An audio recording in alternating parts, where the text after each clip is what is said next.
আমার বাবার নাম পারভেজ হোসেন। 2013 সালের ডিসেম্বরের 2 তারিখ আমার বাবাকে শাহাবাদ থেকে তুলে নিয়ে যাওয়া হয়।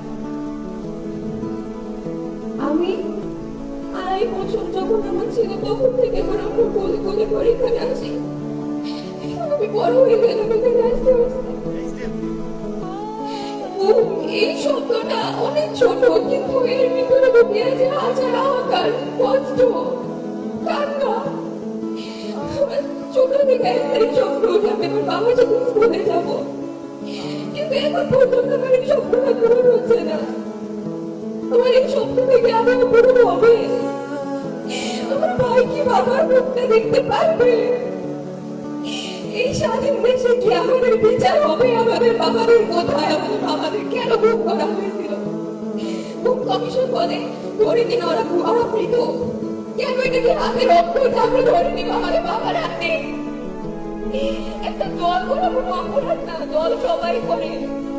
এর জন্য এটা কেমন বিচারে বাংলাদেশে?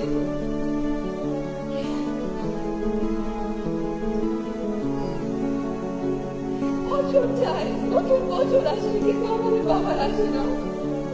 আমরা একটা বছরের বেশি হয়ে গেল 5 আগস্টের পর, কিন্তু আমরা একজন ফেরত পেলাম না।